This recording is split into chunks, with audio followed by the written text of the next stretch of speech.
Okay, isang mapagpalang araw mga idol for today's video, no? So ayan, gabayan at ingatan nawa sa maghapon na pagtatrabaho kasama ng aking mga tauhan.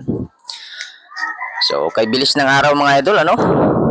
Merkulis na naman, araw na naman ng Bali. Kaya kung mapapansin nyo, napakasipag ng ating mga tauhan dyan. So dito mga idol, ano, kung baguhan ka pa lang dito sa aking Facebook account, ano, paki-follow and share na rin ng ating mga video. So maraming salamat. So ngayon mga idol, ano, ituturo natin sa mga baguhan ng mga construction worker yung mga bagay-bagay na hindi pa nila alam sa construction, ano.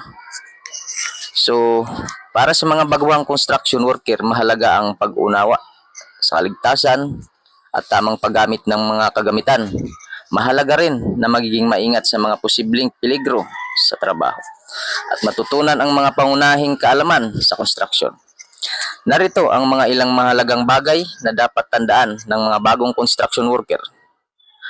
Una, iwasan ang mga posibleng aksidente tulad ng mga pagkahulog, pagkakadapa at pagkakabagok sa mga bagay.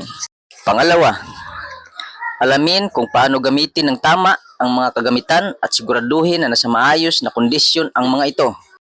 Pangatlo, sundin ang mga patakaran at regulasyon ng lugar ng trabaho para sa kaligtasan at kaayusan.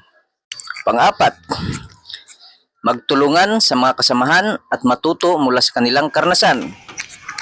Pang-lima, sumunod sa mga tagabilin ng iyong supervisor o nakakataas.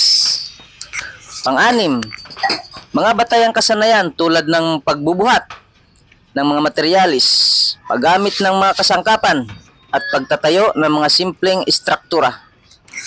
Pang-pito, ang pagiging construction worker ay nangangailangan ng pagtitiyaga at determinasyon. Pang-walo, huwag mag-atubiling magtanong kung mayroong mga bagay na hindi mo maintindihan. Pang-siyam, pag-aralan ang mga ginagawa ng iba pang mga manggagawa at matuto mula sa kanilang mga kilos.